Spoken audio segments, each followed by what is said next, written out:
అనకూడదు కానీ నీ అమ్మ పిచ్చాను 97 పాలు ఎందుకు చిన్న పేరనగా నీ అమ్మ పిచ్చాను వచ్చేదాన్ని కానీ బాధించేది 37 పాలు రే మిషన్ నువ్వు పితికివాడు ఇదే పొడి కాదు కానీ నాకు పొడు చాలా పేమలవాడు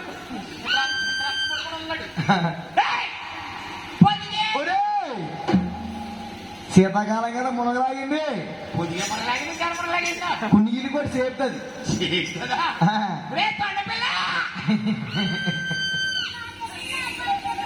అమ్మ కథమ్మ పదిగమ్మ కడగత నాడమ్మ కడగత నాడమ్మా మా కథమ్మ పదిగమ్మ కడుగత నాడు గెలవాడ గొల్లాడ పరుగు కథమ్మ పదిగమ్మ కడుగత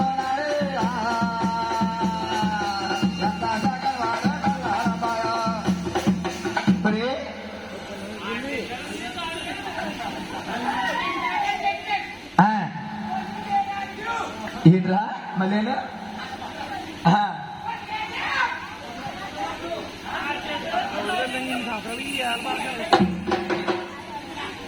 ఒక తమ పదిగమ్మ కడగతారమ్మ కడగతనారమ్మ కడగతారమ్మ కడగతనారమ్మ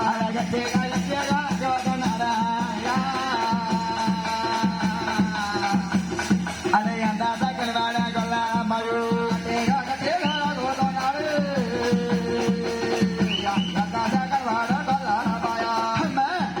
ఏ రోజు కారు ఇష్టమతికి పాలు చేస్తుంది ఎంత గట్టిగా రాగినా సరే రక్తం పుట్టిన ఊడి పట్టదంట ఎప్పుడైతే గంగబొల్లావు పొద్దు అంత మంటెక్కిపోయి ఈ గొల్లవారి గొప్పని ఏం చేస్తున్నా అది ముందుకే అట్టనే ముట్టుతో పుట్టు పుట్టుతో ముట్ట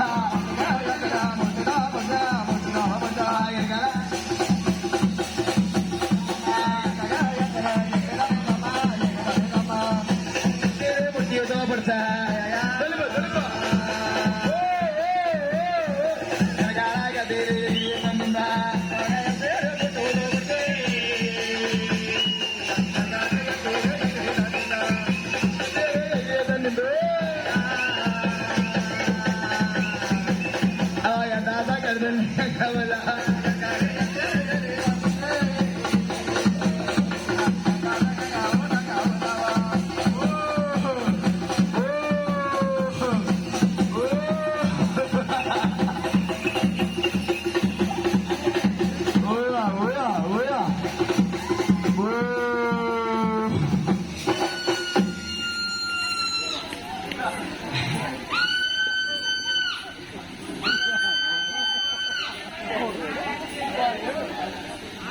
మక్కిరి పోయినట్టు పోయి అమ్మ కర్ర కర్ర అమ్మ మక్కిరిగే పోయా నడు మెరగే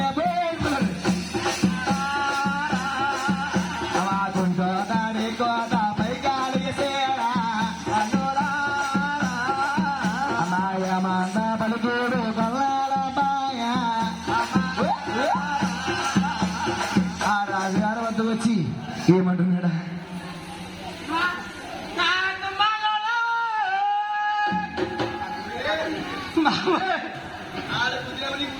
బుద్ధి కాదురా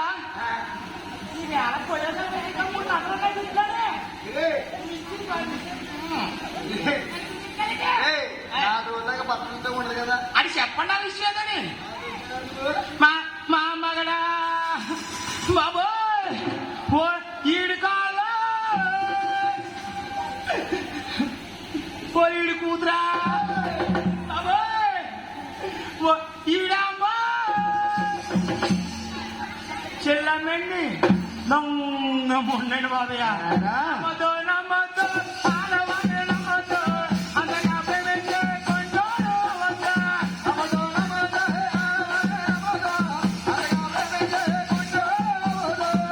రానియా రానియా చంద్రుడి పొదిగానయ్య అని బిందుడు పోవాలన్నయ్య రానయ్య చంటి బిడ్డలు కూర్చుంటానయ్య పాలిచ్చావన్నయ్య అన్నదండి చంద్రుడు పొదుకుంది కానండి బిందుడు పోవాలి మాత్రం లేదండి ఏమండి ముందుకెళ్తే 3తో పొడి చేస్తుంది వెనకెళ్తే అసలు ఆ గంగవల్లి ఎవరికి పాలు చేస్తుందో నువ్వు పడిగా ప్రకాయరా వంశీ కందరపడం అమ్మ కొత్త బంధించేనాడు బంధించేనాడు అలా గంగబొల్లాను బంధించేశాడు. కట్టేసినాడు ఎక్కడికి వెళ్ళగాని బుర్రపెట్టి గోపన్న నిద్రపోతున్నాడు. అలా నిద్రపోయే సమయంలో అమ్మా మేసయ్యాము మెల్లెత్తి చూసి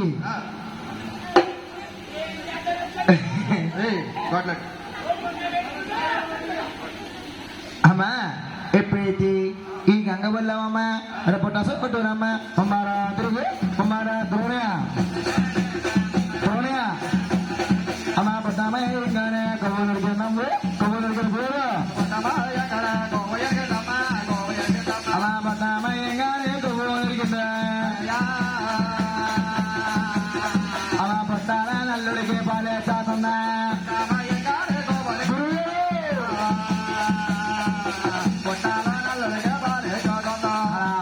నల్లుడికి పాలు ఇచ్చేస్తుంది. అమ్మా ఎప్పుడైతే పాలు తాగే గంగబుల్లామని చూసి అమ్మా ఈ గొల్లవారి గోపన ఏమంటున్నాడా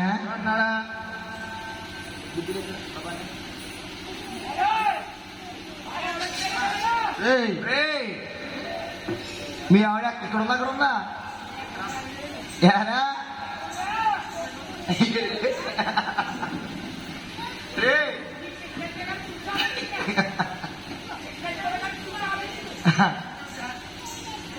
మళ్ళీ ఏదన్నారు ఆయన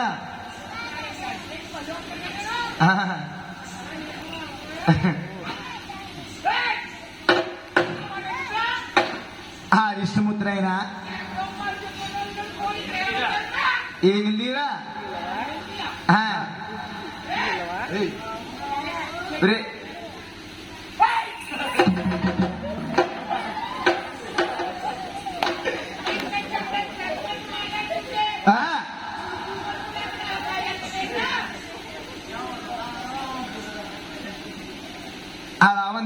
తిరుగుతాని ఈ కళ్ళ వారి గొప్పన అరే మళ్ళా కొట్టాడా చదువునా అలాగే చదువునా అలాగే అమ్మ నా బాలలో మేఘాలు రాకున్నాడా అమ్మ బండారాలు మీద పొదులు పెట్టుడు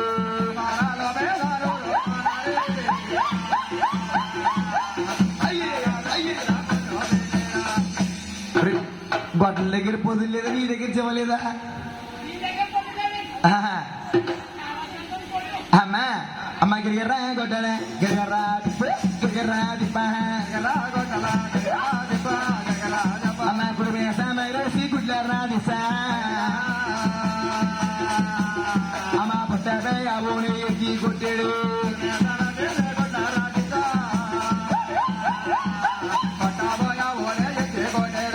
పుట్టబోయి ఆవు ఎత్తి కొట్టాడు. ఆవు తగిలిందబ్బా మహానుభావుడు చంపదలింది. అమ్మా మన రత్నం చూస్తేనే కొళ్ళు తిరుగుతాయి. అటువంటి భగవంతుడు రత్నుడు గాని ఈ గొల్లవారి గోపనికి తండ్రిని నేత్రాలు పేలిపోయి ఏమంటున్నాడా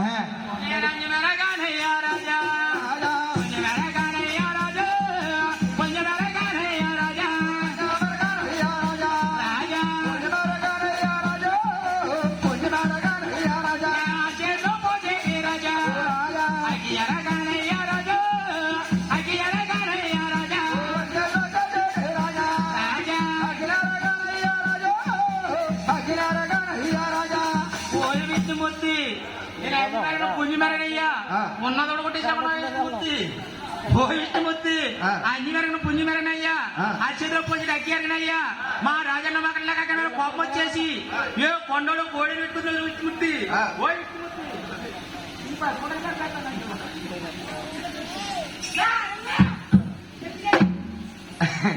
ఆయనమ్మా మాటలో గొప్పన మహిమైపోయాడు. అమ్మా ఒరి గొప్పన తిరిగి చేసిన తప్పు తప్పే కాబట్టి పెట్టిన శాప ప్రకారం తీసుకోవడం మా తరం కాదు. ఆయనమ్మా ఎప్పుడైతే తొలి దర్శన మహంగా పొంది మాటల్లో గొప్పన మాయమైపోయాడు. ఈ మహానుభావుడు శాంప సీట్తో పట్టిని అమ్మ కొండాల ఏదా డేడా కుర్మల్లో దాదు కుర్మల్లా దాదా మా శీలాన్ని ఏదా డేడా సరికామల్లో దాదు మా సరికామల్లో దాదా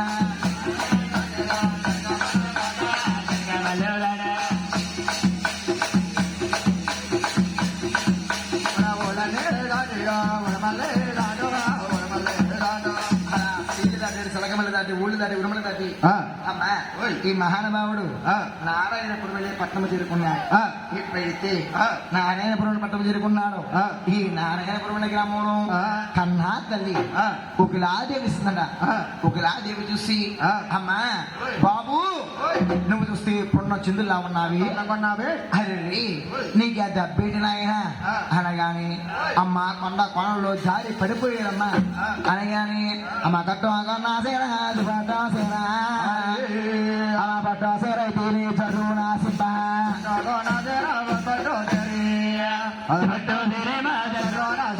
అలా పట్టు జరుగుతారని చెప్పి మహానుభావుడి కొట్లు కట్టింది. మహానుభావుడి కొట్లు కట్టి ఈ కన్నా తల్లి హరి బాబా సినిమా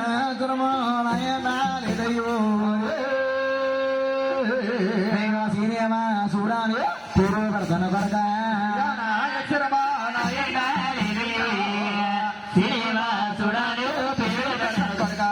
శ్రీనివాస అనే పేరు పెట్టిందా. అలా శ్రీనివాస అనే పేరు పెట్టి మహానుభావుడు అల్లారో ముద్దుగా పెరుగుతున్నాడమ్మా పెరుగుతున్నాడమ్మా ముద్దుగా పెరుగుతున్నాడమ్మా పెరుగుతున్నాడమ్మా పగదాగి బాల పగుతున్నాడమ్మ పగుతున్నాడమ్మా అమ్మాయి నాదేన బాల ఇరుగుతున్నాడమ్మ ఇరుగుతున్నాడమ్మా. మహానుభావుడి 12 సంవత్సరాల వయసులు వచ్చింది. అలా 12 సంవత్సరాల వయసులో కానీ ఉచ్చమడి గంట గంటను వేసిపెట్టి అలా ఉచ్చమడి గంట వెళ్ళిపోయాడు. ఈ నారాయణపురం మీద ఆకాశ మహారాజు ఆకాశ మహారాజు భార్య దేవమ్మ ఈ దేవికమ్మ కోట్లో కోనీళ్ళు డబ్బు ధనము చాలా ఉంది కానీ అమ్మ సంతానము లేకమ్మ చింత పడుతున్నా సంతానం లేకమ్మ చింత పడుతుందమ్మ పిల్లల లేకమ్మ బాధపడుతున్నా పిల్లల లేకమ్మ బాధపడుతుంది అమ్మ పూర్వ ధర్మాలు పుట్టుబడులారా అమ్మ గోదానం వస్తాను ఎన్నో దాన ధర్మాలు చేసింది. ఎన్ని దాన ధర్మాలు చేసినా సంతాన భాగ్యం లేదంట, చింతపడిపోతుందంట, పిల్లలు లేక బాధపడిపోతుందంట. ఎప్పుడైతే అమ్మ ఎప్పుడైతే బాధపడిపోతుందో ఆకాశ మహారాజు మునేశ్వరి పిలిచి యాగాలు పడుతున్నాడు యజ్ఞాలు పడుతున్నాడు. 40 దుగ్గోల తీరమ్మ దుగ్గోల తీరమ్మ అమ్మ బంగారు పోన గెలత దుగ్గోల తీరమ్మ దుగ్గోల తీరమ్మ బంగారు పోన గెలత దుగ్గోల తీరా